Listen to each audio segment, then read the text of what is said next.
Hey everyone, it's Desy Cheng, and today I'm going to be comparing the Eberlestock F5 Switchblade versus the Vertx Gamut version 2 or 2.0.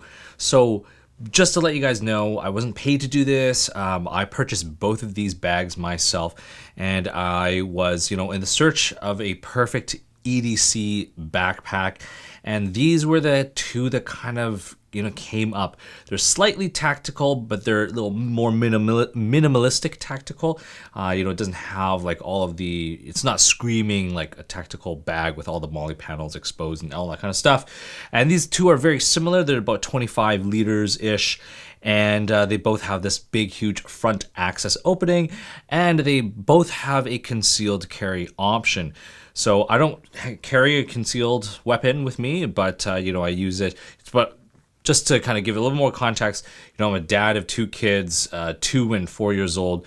So, I'm going to be carrying dual water bottles, whether it be myself or both of my two sons or one of the sons.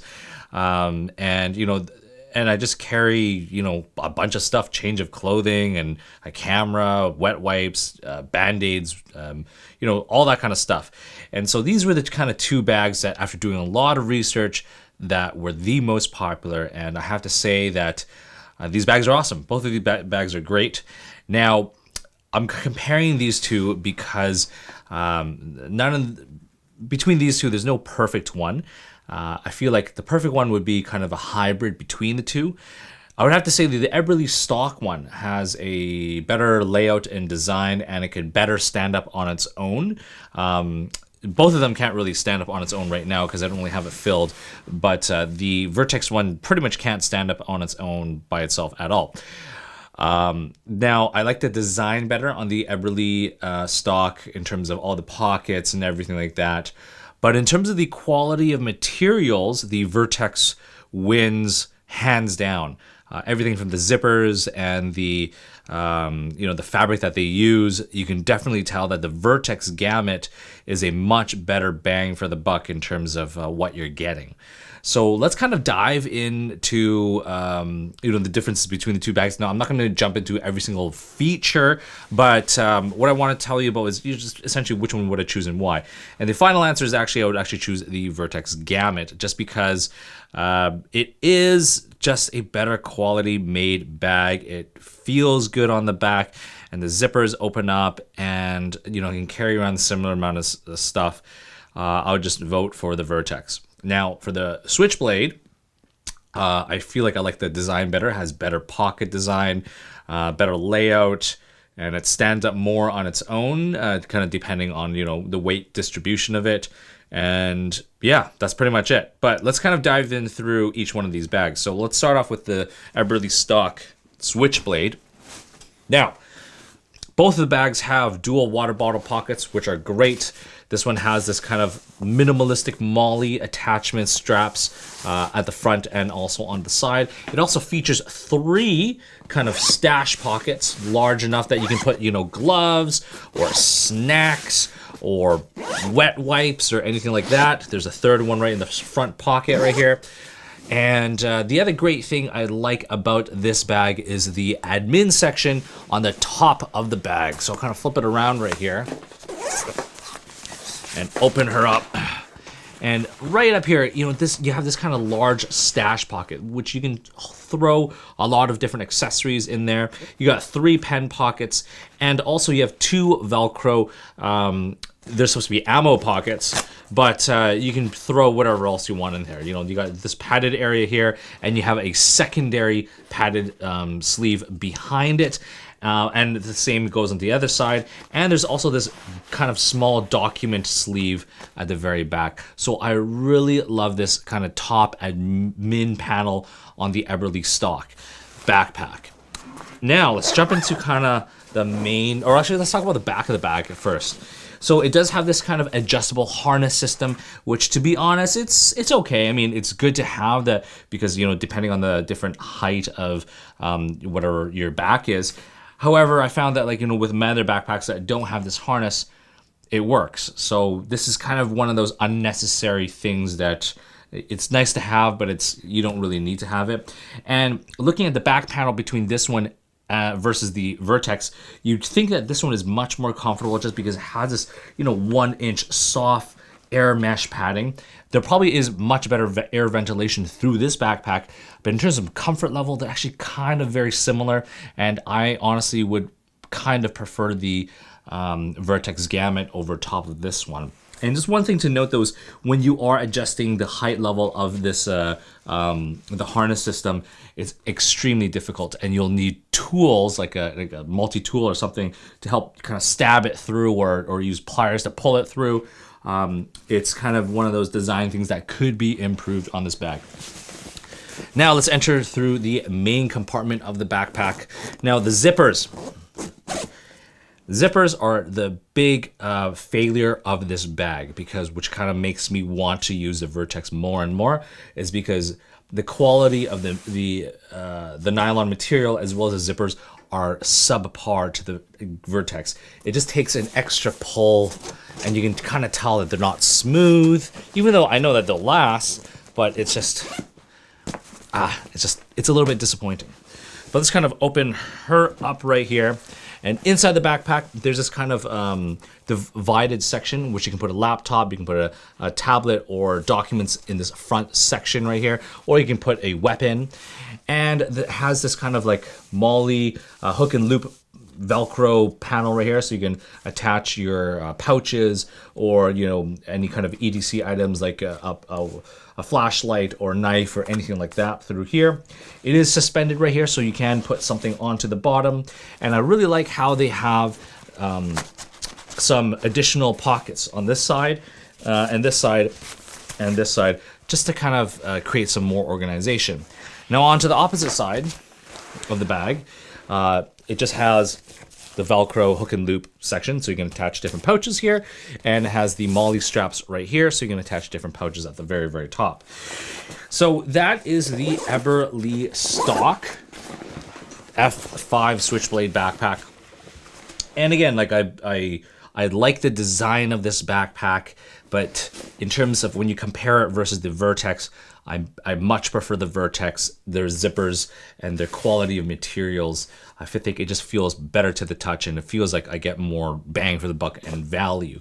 Now, whoever's using this backpack, I know you guys are going to hate on me, but I'm just giving you my full, honest, personal opinion.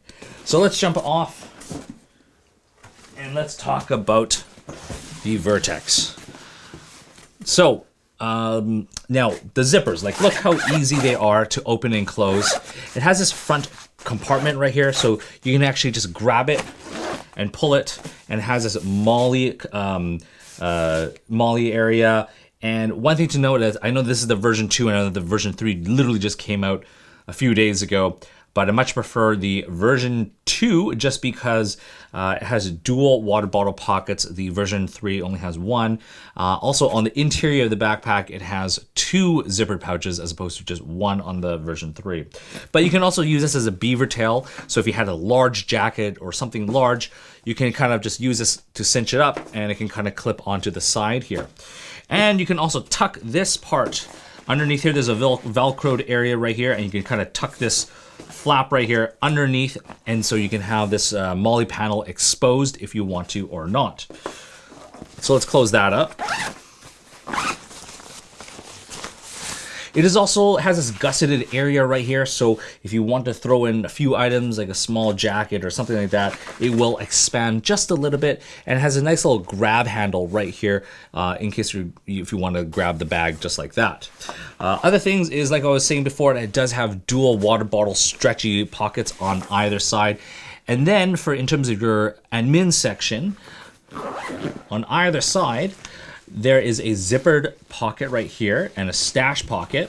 And on the opposite side, similar, slightly different though, it has another zippered pocket, as well as a little bit more organization for the pen holder and a couple stash pockets. One thing to note though is if you are putting in a water bottle pocket right here, it eats into the room of it, so you're really only going to be able to cram small, thin items into here as opposed to something thicker. So that's a little bit of a negative, but at least they have this kind of organization and option.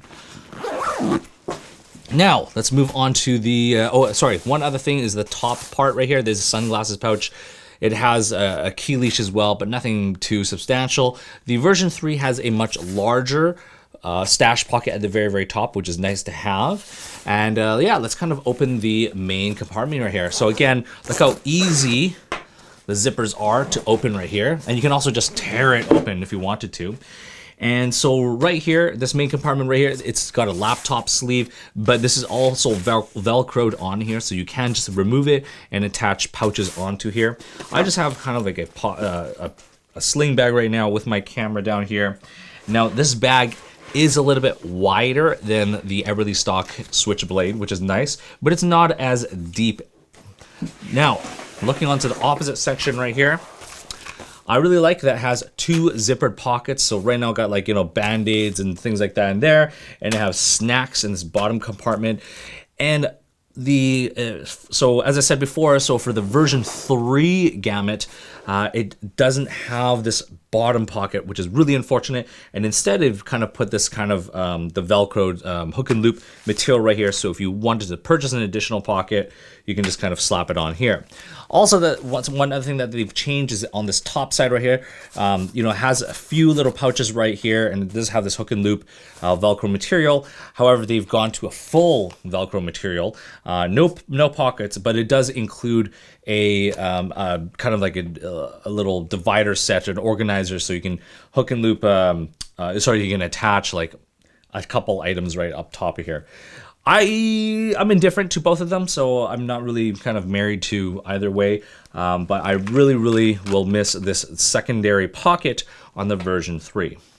And so now let's talk about the back panel right here. It is made of this kind of neoprene material, so definitely it doesn't look as substantial and cushy as the Eberlestock Switchblade. However, after using it, I mean, I will say it will get hotter. There's not as much ventilation, but in terms of comfort level, it's actually pretty comfortable, and I actually almost prefer this backpack in terms of comfort over this Switchblade. Now, the only other additional thing that they have, or that's different between the two backpacks, is the concealed carry part. So I forgot to mention on the Switchblade, it does have concealed carry, which I'll show in one sec. But this one has a larger section right here. So it does have this kind of rapid access pull tab right here, so you can really open it up. And right down in here, it's just got some wet wipes right here. Throw that away. But it does have, you know, the hook and loop Velcro material right here, so you can kind of attach any kind of thing that you want on here. But you have this entire kind of back panel to put stuff. You can put an additional laptop, essentially whatever you want that's going to fit in here. On the version 3, I will have to say that it is expanded. It adds about ½ an inch in terms of the depth into this kind of concealed carry. So if you had a larger, you know, gun or whatever, it's going to fit a little bit better. Just jumping back to the Eberlestock right now. Now, the concealed carry is right here. It's held together by 2 magnets, and you can access it from either side. And in here, you can put your, you know, handgun or whatever that is that you want in there. But just wanted to let you guys know that it's much smaller, yeah, so it's much smaller in terms of what you can put into this. Also on the back panel, it does have a luggage pass-through right here, which also can double as just kind of like a little shield right here. So if you want to hold it on, and if you did have some kind of plate, you can totally use it as a shield and just kind of use your backpack to kind of block whatever it is that you need. So anyways, this is just a comparison between the two bags. And so, yeah, I mean, overall, I'm going to have to stick with the Vertx Gamut 2.0. I know that the 3.0 just came out, but you know, just because it lost its water bottle pocket as well as one other zipper pocket on the inside, I'm gonna have to put my money on the version 2 as the best EDC backpack that I have ever used. Anyways, if you've enjoyed this video and you want to see me do more of these, please like and subscribe, and definitely don't forget to follow me on Instagram at Desy31.